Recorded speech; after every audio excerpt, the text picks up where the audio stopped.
Let me tell you about a moment that happened in one of the most brutal nights in World Cup history. A night where a goalkeeper walked off the pitch not just defeated, but destroyed. Where 80,000 people in that stadium, and hundreds of millions watching at home, witnessed something that looked like the end of a man's career in real time. And Cristiano Ronaldo was watching too. Now here's what most people remember about that night. They remember the scoreline. They remember the goals. They remember the images of a goalkeeper on his knees, tears streaming down his face, completely broken. That image went around the world. It became a symbol of total, catastrophic failure.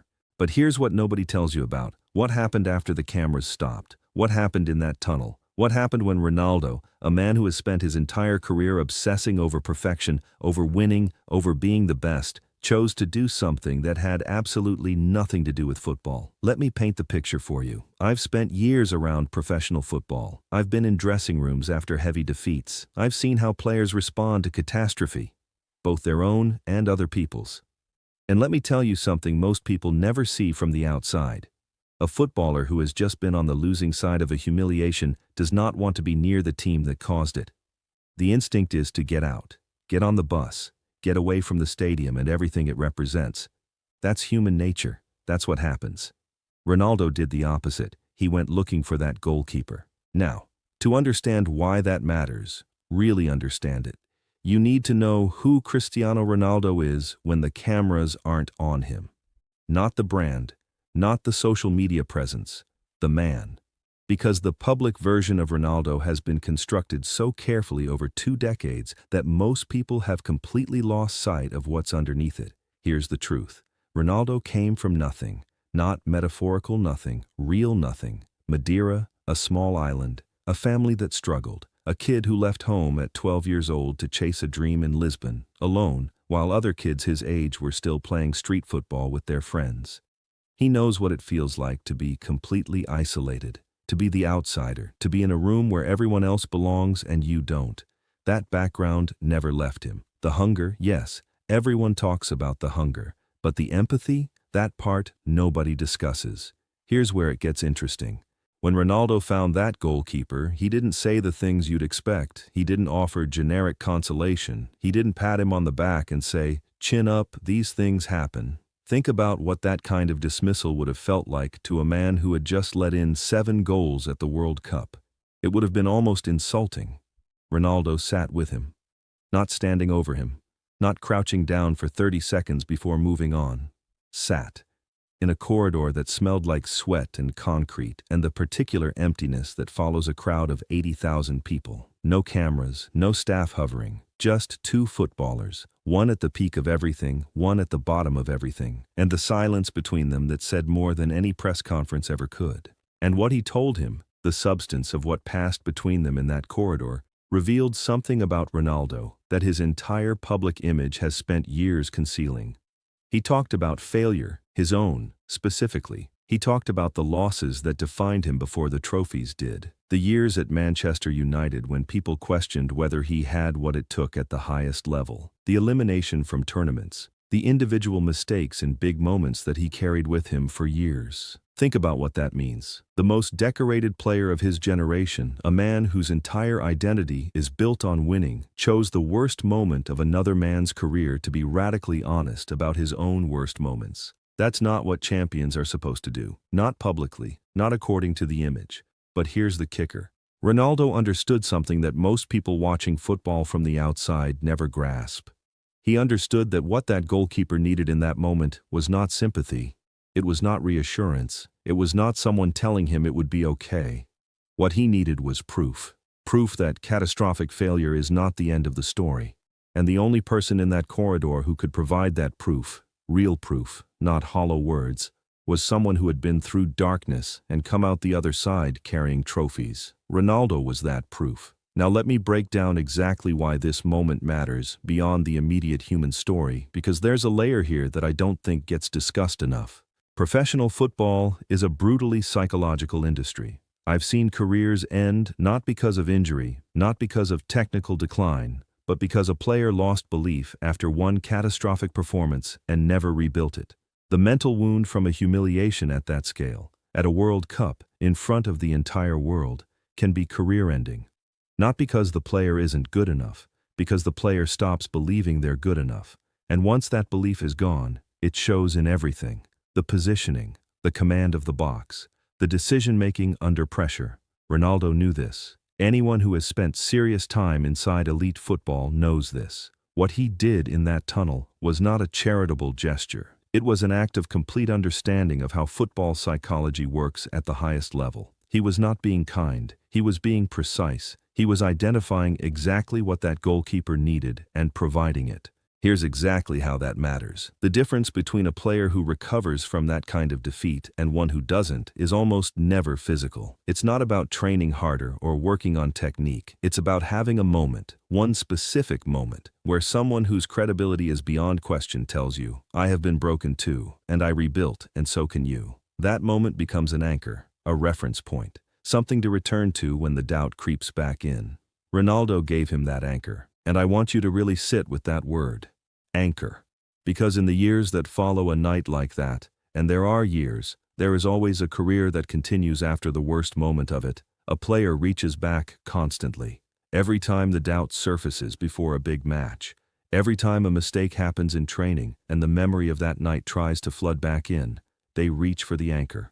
The moment where someone credible looked them in the eye and said, "This is not who you are. This is something that happened to you. There is a difference."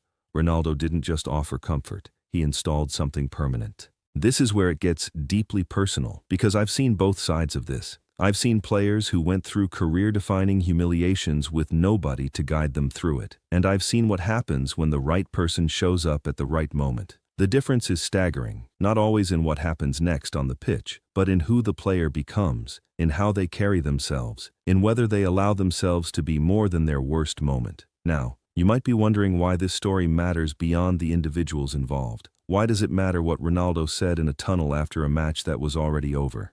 Here's what this decision reveals about the man. There's a version of Cristiano Ronaldo that the football world has spent 20 years constructing. The version that is relentless, ruthless, incapable of anything that doesn't serve his own pursuit of greatness. The version that is all ambition and no warmth. That version sells jerseys and generates headlines. But it is not the complete picture. The complete picture includes a kid who left his mother at 12, a player who knows what isolation tastes like, a champion who became a champion specifically because someone, more than one someone, believed in him at the moments when he couldn't fully believe in himself.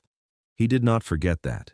And here's what most people miss about elite athletes at the very top of their sport: the ones who sustain greatness over decades. Not just the ones who peak and decline, but the ones who keep competing, keep winning, keep finding reasons to push, are almost always the ones who found meaning in something beyond personal achievement. Not instead of personal achievement, beyond it. The hunger for trophies is the engine, but the engine needs something to run on. For Ronaldo, one of those things, and I am absolutely certain of this, is the responsibility that comes with being the person in the room who has survived what others are currently drowning in. Think about what that means. He has been to the very bottom of what elite football feels like, and he has been to the very top. And in that corridor, with a goalkeeper who was at the absolute lowest point of his professional life, Ronaldo didn't reach for the trophy version of himself. He reached for the version that knows what the bottom feels like. That was the moment. That's when you understand who Cristiano Ronaldo actually is. Not the goals, not the records, not the trophies. Those things are real and they are extraordinary. But they are not the whole story. The whole story includes what he chose to do when the match was over and nobody was watching and a man needed someone to sit with him in the dark. Let me tell you something about the football world that most coverage gets wrong. We obsess over what happens on the pitch. We analyze the goals, the assists, the expected metrics, the pressing patterns, and all of that matters. But the culture of a football environment, the real culture, not the mission statement version, is built in the invisible moments. In the conversations that happen in corridors and dressing rooms and training ground canteens, in who shows up for who, in what the people at the top of the hierarchy choose to do when the least powerful person in the building is struggling. Ronaldo chose to show up. And here's the thing about that choice. It cost him nothing in terms of time or resources. But it required something that is actually quite rare among elite athletes at his level. It required the willingness to make himself vulnerable, to acknowledge his own failures openly to someone he had no obligation to help, in service of that person's recovery. Most elite athletes cannot do that. Not because they are bad people, because the psychological armor required to compete at the level Ronaldo competes at makes genuine vulnerability extremely difficult. The armor that keeps you from crumbling when 50,000 people are screaming at you is the same armor that makes it hard to take it off in a quiet corridor. Ronaldo took it off, so remember what I said at the beginning. A goalkeeper, broken and crying after one of the worst nights in World Cup history. A moment that looked like the end of something. A stadium emptying out around a man who had nothing left, and then a knock, or a presence, Ronaldo finding him there. What happened in that moment wasn't just kindness, it was one of the most sophisticated acts of football intelligence I've ever encountered, because Ronaldo understood, instinctively, immediately, that the most important thing he could do for the future of that man's career was not offer condolences, it was offer truth, his own truth.